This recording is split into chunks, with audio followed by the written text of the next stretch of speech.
Hoy lo que vamos a ver primero es la introducción al canon de la Biblia. Para empezar, vamos a ver lo que es la Biblia. La Biblia viene del griego biblia, que es libro, o biblión, que se traduciría como libros al español.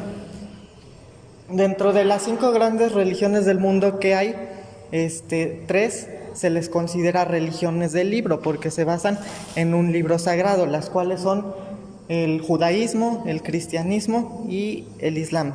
Por tanto, pues es crucial que nosotros sepamos qué libros realmente son inspirados de los que no lo son, o apócrifos, y que nosotros tengamos la certeza pues de que realmente todos los libros que conforman nuestro libro sagrado, porque nosotros como católicos en gran parte nos basamos en la Biblia, pues que sea realmente inspirado y que no contenga falsedad, que no contenga herejías, ¿verdad? ¿Por qué? Porque pues la Biblia es un tema central de nuestra fe, y si la Biblia estuviera mal, pues creo que sería un gran dilema para nosotros plantearnos nuestra fe. Bueno, tan relevante es este tema que de la Biblia, de los libros que la conforman, que ha sido tema de algunos de los concilios más importantes que la Iglesia ha tenido. Entonces ahora vamos a ver lo que es el canon. Bueno, del griego se traduciría como vara recta o medida, ¿no? Es el catálogo de los libros inspirados por Dios o canónicos. Todo libro inspirado por Dios se le conoce como canónico, ¿ok? Estos libros ya fueron medidos por esa vara o criterios, cuales se emplearon para saber si realmente estaban inspirados o no lo estaban.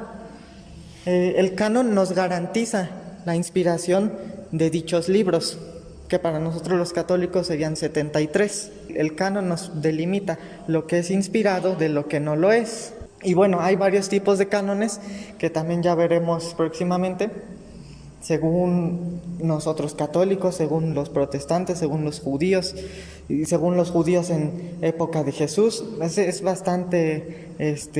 Hubo bastantes cánones. Pero bueno, nosotros los católicos solo hemos tenido uno, y que se ha conservado hasta ahorita. Tanto la Iglesia, inspirada por el Espíritu Santo, como el pueblo judío, determinaron qué libros aceptarían y qué libros rechazarían, de acuerdo a saber si estaban inspirados o no. Y esta lista de libros que se aceptaron, de libros que se rechazaron, se dividió en 2, los cuales serían los canónicos, como lo mencionamos, los que realmente están inspirados por Dios en todo su contenido y todo lo que dicen es verdad. Y por otro lado, los libros que se rechazaron se les conoce como apócrifos o heréticos. Pero hay otras divisiones, esas serían como las divisiones más generales. Por ejemplo, otras divisiones que había eran libros que, si bien no eran inspirados, eran buenos para la lectura y se recomendaban. Los mismos apóstoles recomendaban, los primeros papas recomendaban muchos libros que no estaban en el canon, pero eran buenos para la lectura. No estaban en el canon porque no se les consideraba inspirados. A su vez, dentro de los libros considerados canónicos o inspirados, tanto para los judíos como para la Iglesia, se dividen en 2 grupos. Los canónicos se dividen en protocanónicos y en deuterocanónicos. Los protocanónicos son aquellos libros que nunca hubo discusión sobre su inspiración. Siempre fue, digamos, universalmente aceptada su inspiración, su verdad en su contenido, y que fueron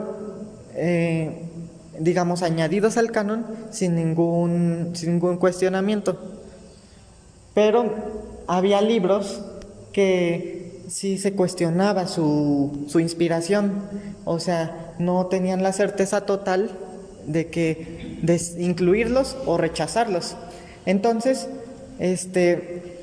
mediante mayores investigaciones más profundas, llegaron a aceptar otros libros a los que se les denomina deuterocanónicos o segundo canon, porque fueron añadidos después mediante una investigación exhaustiva. Determinaron que también estaban inspirados. Entonces, tanto protocanónicos como deuterocanónicos son inspirados por Dios. Tanto para el Antiguo Testamento como para el Nuevo Testamento hay protocanónicos y deuterocanónicos. Para el Antiguo Testamento pues es bien sabido, ¿no?, que los deuterocanónicos serían los 7 libros que nosotros tenemos y que los protestantes no. Tanto en el Antiguo como en el Nuevo Testamento son 7 libros en cada uno. Protocanónicos. Son los que siempre se creen. O sea, nunca. Los protocanónicos son los que siempre se creen. ¿Son 2 nada más? Ajá, proto y deutero. O sea, hagan de cuenta, por ejemplo, sería en el pueblo judío. O bueno, más bien en la iglesia, ¿no? Pongámoslo, ya en el Nuevo Testamento. Había en los primeros décadas de la iglesia, pues estaban los libros revueltos, estaban dispersos, unos en unas iglesias, otros en otra comunidad, otros en tal comunidad. Entonces había muchos libros dispersos. Y bueno, en el momento en el que se hacen los concilios y se determina qué libros estarían dentro del canon, los protocanónicos fueron aquellos que por así decir, la mayoría, todas las iglesias siempre aceptaban y no tenían duda de que eran inspirados por Dios. O sea, nunca hubo duda sobre eso. Y los deuterocanónicos eran aquellos pues que tal vez no todos tenían la certeza de que estuvieran inspirados. Algunos tenían dudas, no sabían bien. Ajá, o sea, entonces los protocanónicos son los que todos, por consenso, decían, sí, estamos de acuerdo, que son inspirados. De Pablo, ¿no? Ajá. Las que más se tenía certeza. Ajá, de que sí eran de Pablo. Sí. Y tenían enseñanza, doctrina Ajá, cristiana. o sea, no tenían duda alguna. Y ya los deuterocanónicos eran como el otro apartado que decían, estos hay que revisarlos aparte porque tenemos nuestras dudas. Otro conocimiento importante es el proceso formativo del canon. La Biblia no fue dada por Dios en un solo momento, sino que la determinación del canon fue un largo proceso que llevó siglos, tanto para el Antiguo Testamento como para el Nuevo Testamento. No es como los protestantes, los evangélicos creen, ¿no? Como que siempre el canon estuvo ahí, o como si hubiera sido mágicamente entregado por Dios, como a Moisés que le dio las tablas, ¿no? No, o sea, fue un proceso bastante largo en el Antiguo Testamento. En el Nuevo Testamento un más corto, más breve, el determinar qué libros serían considerados dentro del canon, dentro de la Biblia. Algo importante que tenemos que saber es que primero fue el pueblo de Dios y también la iglesia, y ya luego los escritos, ya luego la Biblia. ¿Por qué? Porque ellos, tanto el pueblo de Dios como la iglesia, fueron los que redactaron la Biblia. Esto pues los protestantes lo tendrían que tener presente, ¿no? O sea, la Biblia fue creada por la iglesia y en el Antiguo Testamento por el pueblo de Dios. Los pasos para la formación del canon, hay también según varios estudiosos, hay diferentes criterios. Pero bueno, yo tomé que los 3 principales pasos son la redacción del texto, o sea que se escribe el texto, luego se difunde por las comunidades y luego se recopila en el canon. Antes de que existiera el cristianismo, estaba el judaísmo. Ajá, sí. Que justo Jesús es judío. Sí. Ellos tenían una ley, Sí. pero esas leyes que ellos tenían no entraron a ser parte de nuestra iglesia cristiana. Ajá. O sea, no tiene nada que ver con los libros inspirados por Dios, que en ese momento no estaba Cristo y nos hicimos cristianos después de Cristo. Ajá. No, o sea, sí están en sus escritos, ellos no están.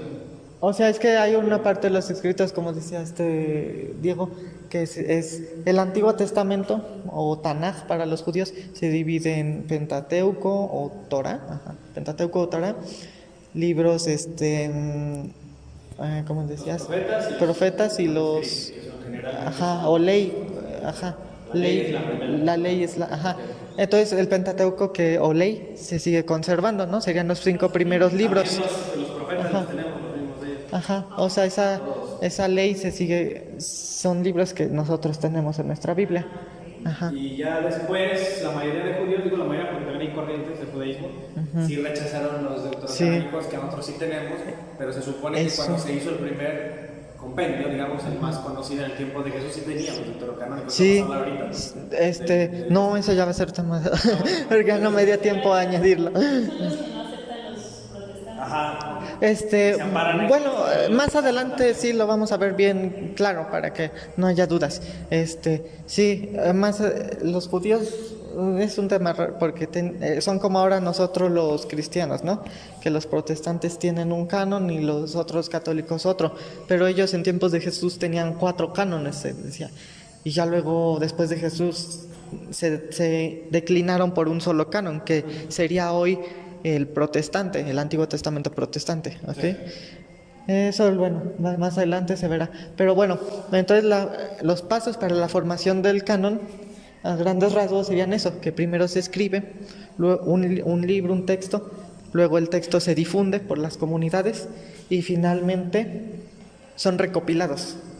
Los textos que quedaron dispersos son recopilados para ver si para ver si entran en el canon. La primera división del canon, con esto me refiero al momento en el que por primera vez hubo 2 cánones entre el pueblo judío. Todo esto ya es entre el pueblo judío solamente, ¿ok? Primero es el Antiguo Testamento, lo que vamos a ver. Y pues como les decía, la primera división del canon, o la primera vez en la que el canon se dividió en 2, fue después del exilio a Babilonia. Antes del exilio, los judíos era un reino unificado, ¿sí? Todo lo que se le conoce, pues, los famosos reyes David, Salomón, los libros que eran aceptados como inspirados eran los más antiguos, ¿ok? O sea, por ejemplo, el Pentateuco, todos estaban de acuerdo que era inspirado por Dios porque fue escrito por Moisés. Los salmos también, porque se le atribuyen la mayoría al rey David. Los proverbios también, proverbios también se les consideraba como inspirados por Dios. Entonces, en ese momento, pues nadie tenía duda de eso, ¿ok? De que esos libros eran inspirados por Dios. Pero en el 590, más o menos, aproximadamente, antes de Cristo, un poco antes, sucede que el hijo de Salomón, al que se le conoce como Roboam, fue pues el heredero, ¿no? El heredero del reino. Pero la Biblia dice que Dios le dijo a Salomón que a causa de sus pecados se dividiría el reino o algo así. Entonces, a causa de los pecados de Salomón,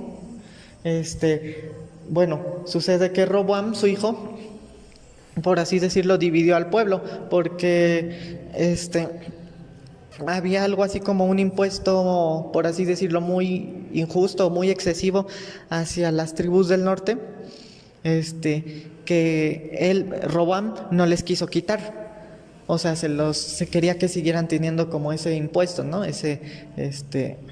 Muy elevado.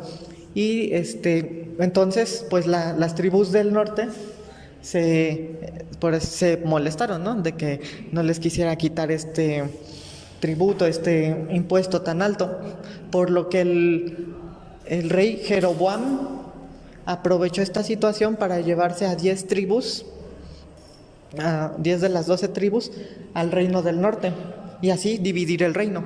O sea, el reino ya pasó de ser uno solo a ser reino del norte, donde estaban las 10 tribus, o también conocido como Israel, y el reino del sur, donde se quedó pues como rey Roboam, con las tribus de Judá, Benjamín y Simeón. Y también a este reino se le conocía como reino del sur o reino de Judá, y al del norte como reino del norte o casas de Israel. Bueno, entonces ya tenemos dos reinos. Ambos reinos fueron decayendo progresivamente debido a su idolatría. Fueron, pues, por así decirlo, paganizándose. Por ejemplo, no me acuerdo si fue Jeroboam o uno de sus sucesores, el que, para evitar que porque acuérdense que los judíos cada año tenían que ir al templo de Jerusalén, si no cada año, tenían que ir al templo de Jerusalén. Los otros sábados, o no sé cada cuándo se reúnan los judíos, iban a sinagogas, o sea, por así decirlo, como si nosotros dijéramos, cada domingo voy a una iglesia, cualquiera, a misa, pero cada año tengo que ir, no sé, de peregrinación a Roma o así, ¿no? Ajá, al lugar central de nuestra fe. Entonces, así hacían los judíos. Cada año tenían que ir a Jerusalén. Entonces, las tribus del norte, pues iban a Jerusalén, que está en Judá, o sea, que está en el sur. Iban de peregrinación al sur.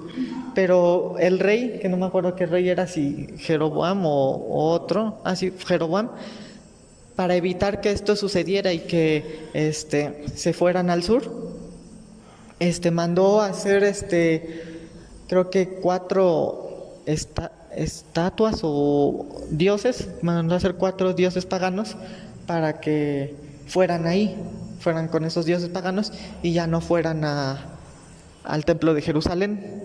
De hecho, ahí el libro de Tobías nos muestra que es deuterocanónico, creo, Tobías. De hecho, es deuterocanónico, es un libro del Antiguo Testamento, nos muestra cómo Tobit no es el padre, Tobit estaba en esa época en la que el reino se había dividido, y ahí se nos muestra cómo Tobit iba a Jerusalén cada año, a pesar de que decía, ya en ese momento la mayoría de su familia, la mayoría de sus compatriotas del norte ya no iban al sur. ¿Por qué? Porque se habían paganizado. Pero también la paganización llegó posteriormente al reino del sur. Primero llegó al reino del norte, o también llamado casa ¿de qué dijiste? De Israel. Y esto ocasionó que primero, por así decirlo, como castigo, primero fueran justo los judíos del norte, las 10 tribus del norte, las que fueran exiliadas. Posteriormente, los judíos de las otras 3 tribus del sur, se fueron paganizando. También posteriormente ellos fueron exiliados. ¿Ok?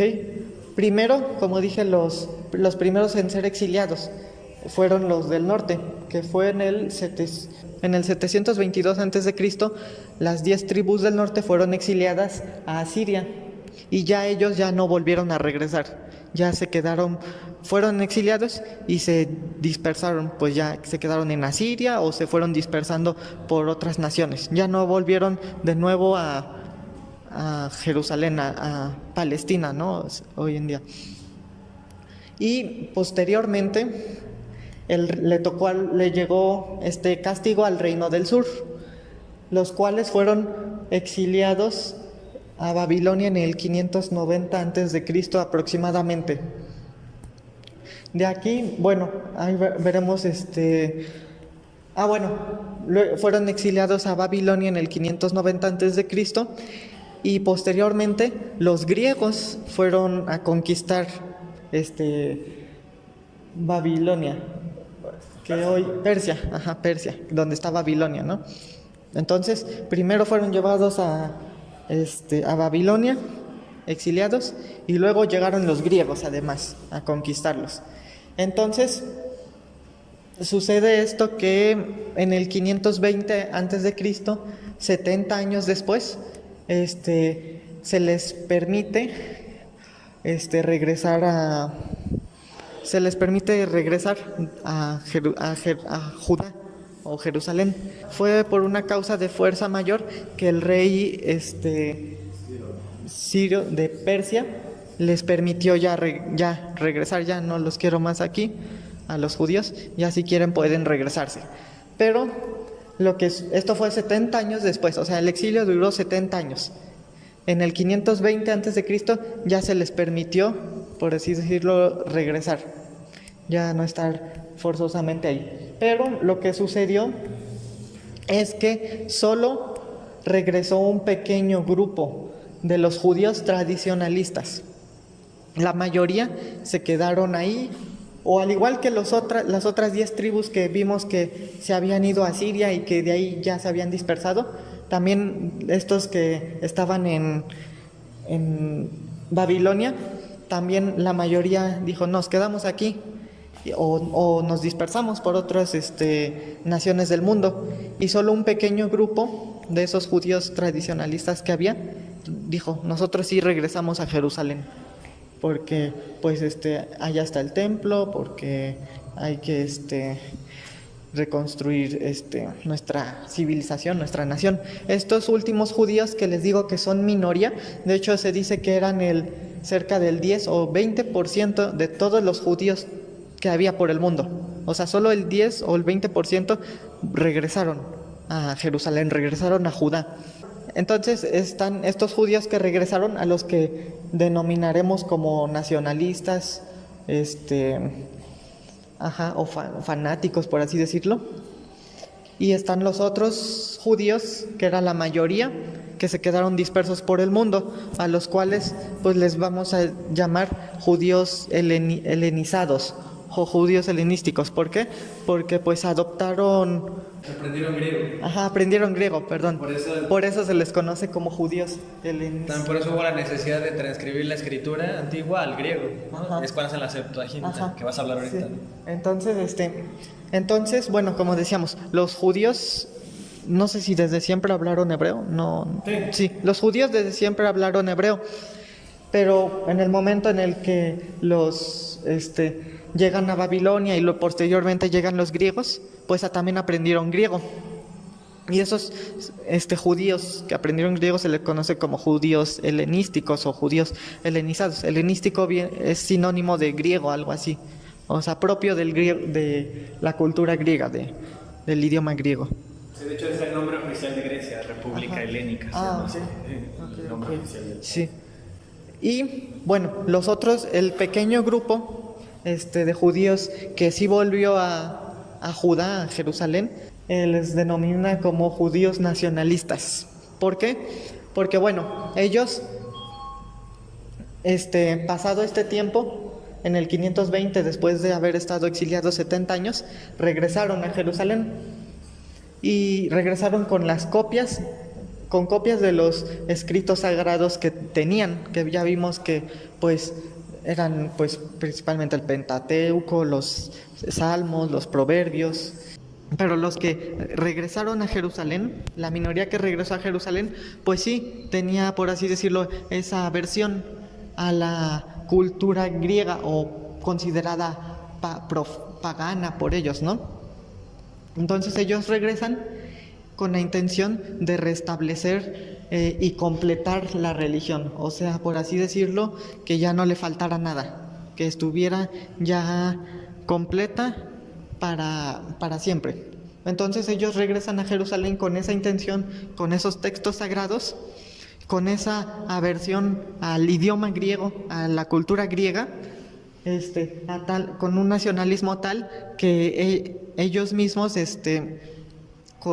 consideraban que Dios solo hablaba hebreo y rechazaban cualquier otra profecía, cualquier otra inspiración dada en otro idioma. ¿Por qué? Pues porque venían con esa aversión a lo griego. Ellos pensaban pues que de hecho tenían o no sé si tengan, la verdad no sé, pero en ese momento tenían la idea, la teoría de que cuando fuera el triunfo de Dios, todas las demás naciones se convertirían para hablar hebreo y para dejar de hablar los idiomas que ellos consideraban profanos. Entonces ellos tenían la intención de restablecer y completar su religión, porque ellos ya volvieron a Jerusalén a instalarse y a querer restablecer todo, ¿no? Pero pues en realidad los otros judíos no es que se hubieran paganizado por completo, seguía habiendo judíos que eran tradicionalistas, que sin embargo no volvieron. Pero bueno, los que volvieron, como volvieron con sus escritos sagrados, dijeron, bueno, vamos a hacer un canon. Vamos a, como querían restaurar la religión, dijeron, vamos a hacer un canon, vamos a reunir todos los textos sagrados que tenemos, escritos en hebreo, y formaron 22 libros, lo que equivaldrían a los 39 libros que hoy tiene el Antiguo Testamento protestante. Nada más la diferencia de números es porque pues unos libros se dividieron más a su vez y ya pues fueron sumándose más libros, pero en sí son los mismos. O sea, no es que se haya añadido otra cosa. Y bueno, estos 22 libros o 39 que hoy conocemos se le llama Tanaj, canon hebreo, o serían los protocanónicos para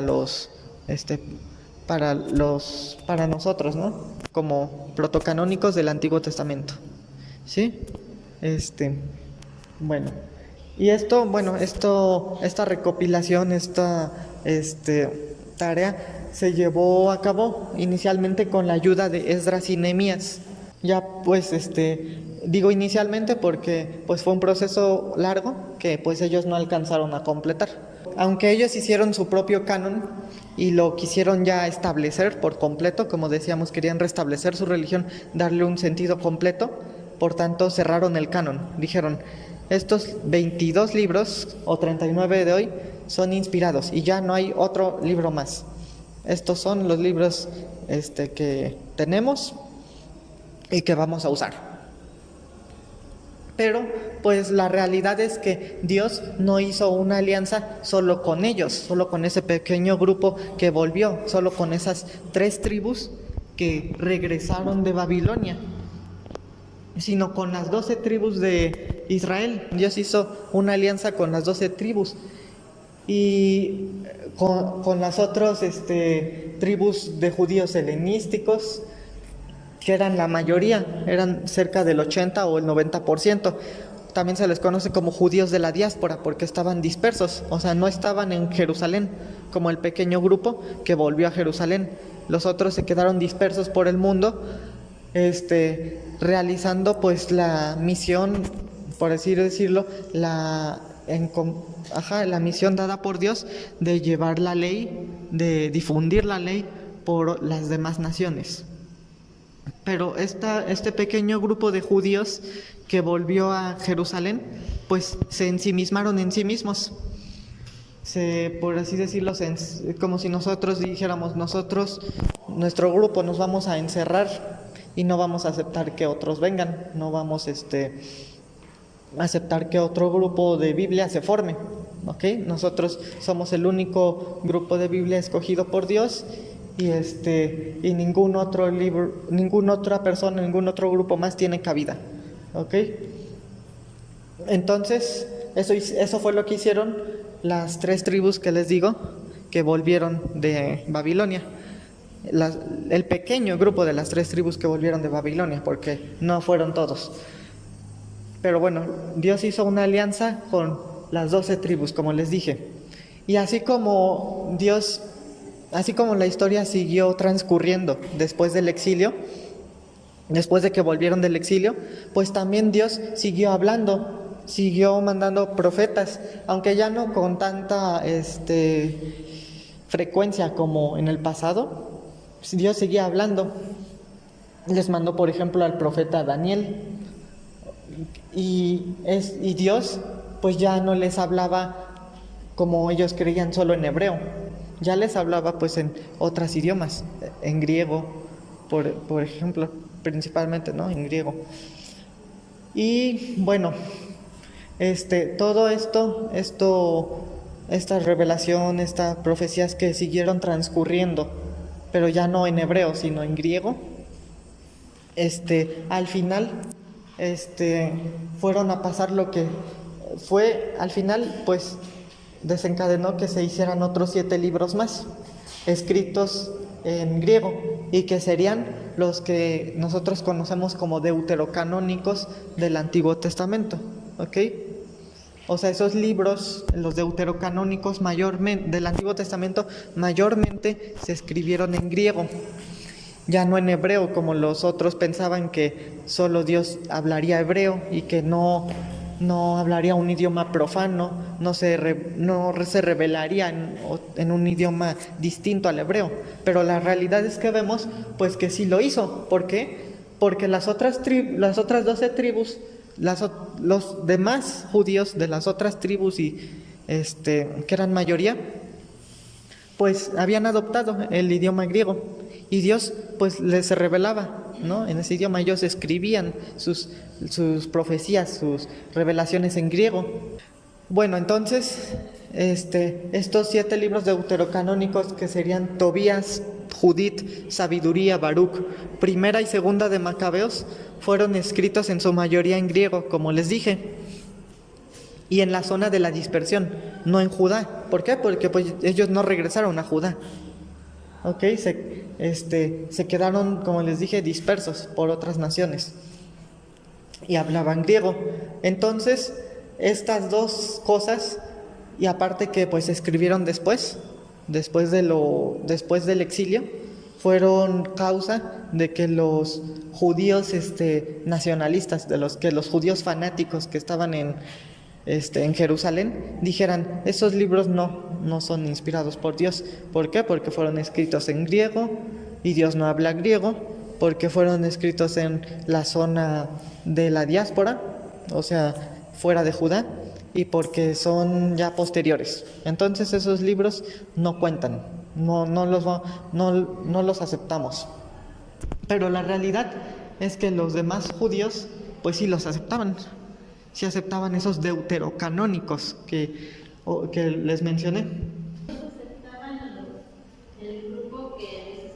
El grupito que regresó no los aceptaban.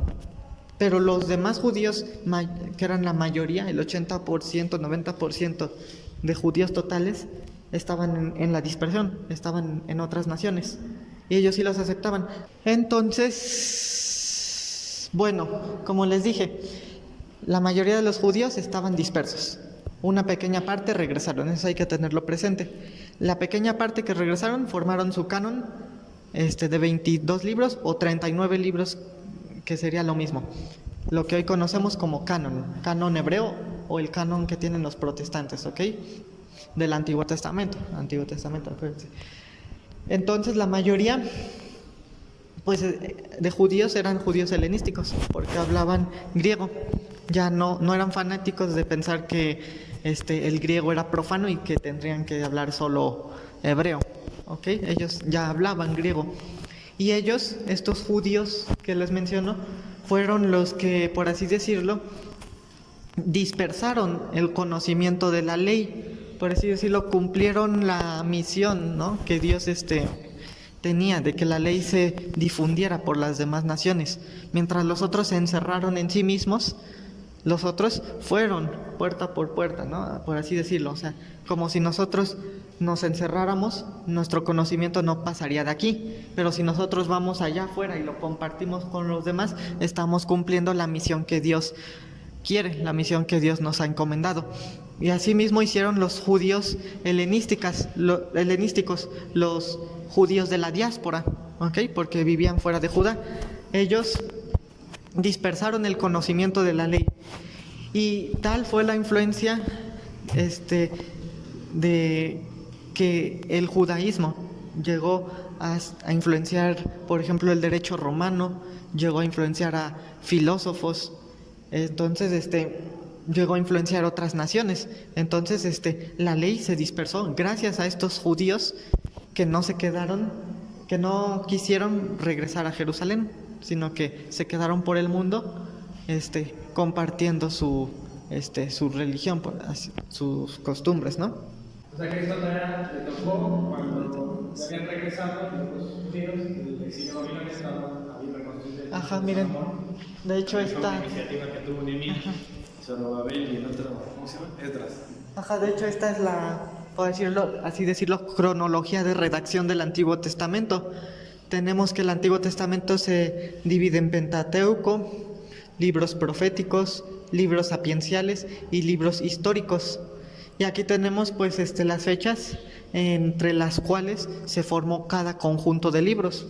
El Pentateuco, como les dije, tradicionalmente atribuido a Moisés, es el más antiguo. Según la tradición, fue escrito en el siglo XIV a.C. Aproximadamente, todo es aproximadamente porque pues no sabemos con exactitud.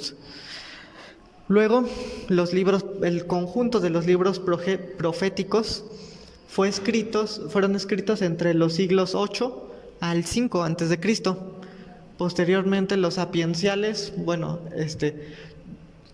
que fueron escritos desde el siglo X hasta el 3 a.C. O sea, el último libro de los que pertenece al grupo de los sapienciales fue escrito en el siglo III. Y los libros históricos desde el siglo 8 al 2 antes de Cristo, ¿ok? Estas fechas que ya son más recientes, pues corresponden a los deuterocanónicos. ¿Por qué? Porque fueron escritos después de del exilio, que fue en el 520 antes de Cristo. Y bueno, como les decía, entre más antiguos eran los libros, pues no se discutía su inspiración. Ya sobre los más recientes, que son los deuterocanónicos, ya había discusión sobre su inspiración. Discusión, ¿por qué? Porque los judíos que estaban en Jerusalén los rechazaban a los deuterocanónicos, pero los judíos de la diáspora sí los aceptaban. Entonces por eso estaba esa discusión, ¿no? O sea, cada grupo, por así decirlo, aceptaba o rechazaba los deuterocanónicos.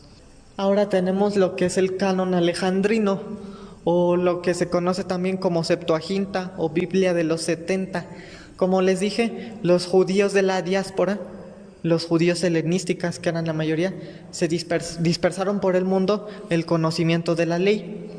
Y la ley llegó a muchas naciones, hasta que llegó a Egipto, donde el faraón Ptolomeo II pidió una copia del Antiguo Testamento en griego. ¿Por qué? Pues porque estaba en hebreo. Para la biblioteca de Alejandría. Porque pues como les dije, los judíos de ahí hablaban griego. Y cada que querían escuchar las escrituras, pues tenía que haber un rabino o un sacerdote que se las leyera.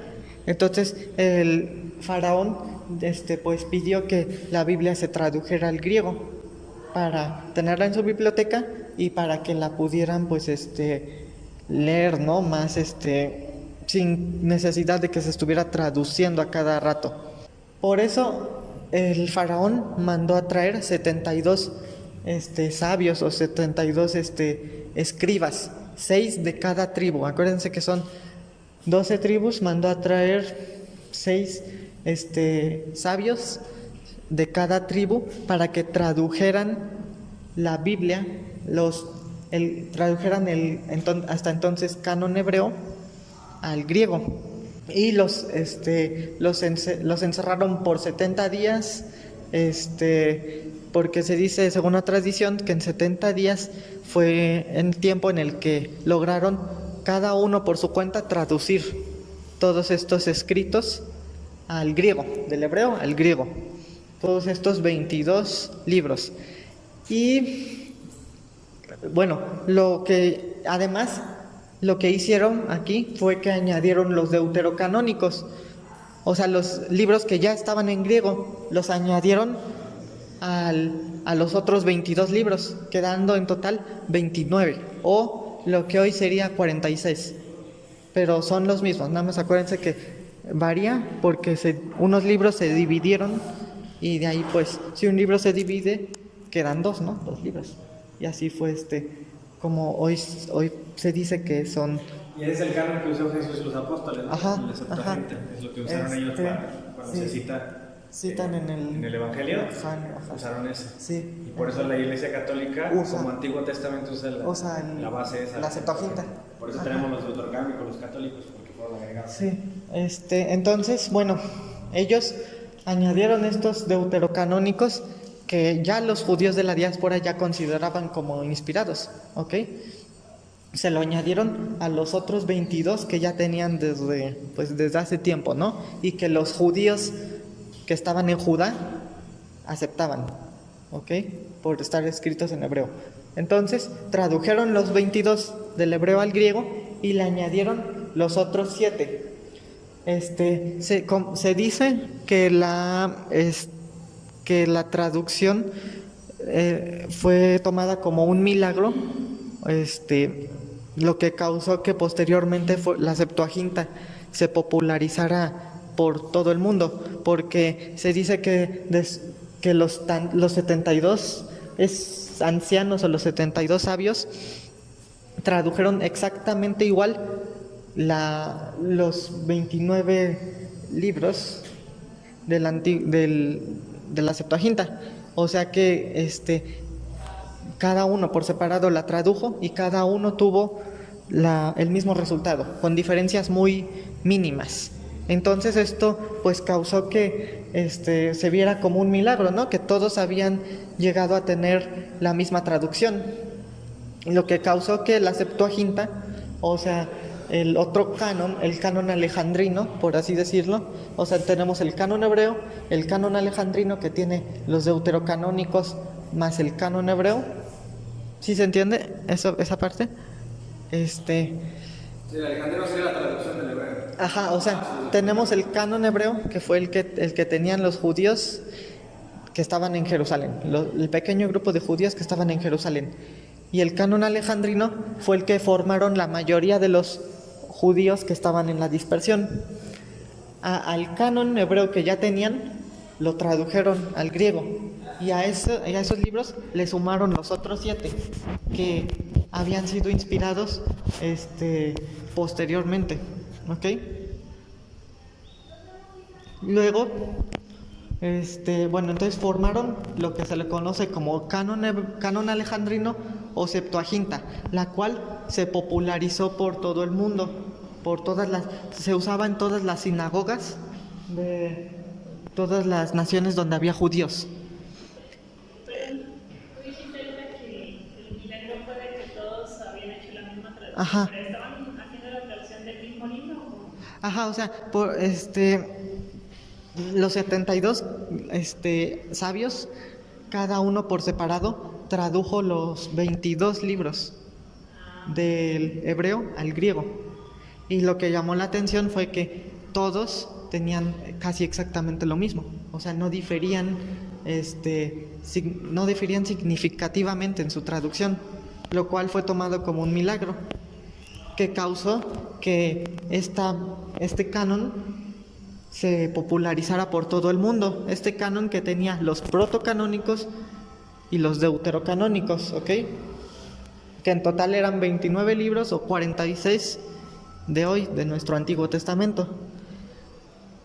Y como les dije, se popularizó por todo el mundo, se usaba en todas las sinagogas de todo el mundo, menos en Jerusalén, porque ellos decían que pues estaba en griego y que Dios no habla griego, que Dios solo habla hebreo y que ellos ya tenían su propio canon, que los otros 7 libros, los deuterocanónicos que fueron escritos después, que fueron escritos en la zona de la dispersión y que fueron escritos en griego, no contaban, no eran inspirados, no eran válidos. Entonces, solo en Jerusalén no usaban la Septuaginta, no usaban el canon alejandrino, usaban el canon hebreo, mientras que en todo el demás mundo, en todas las sinagogas, se usaba el canon alejandrino, ¿ok?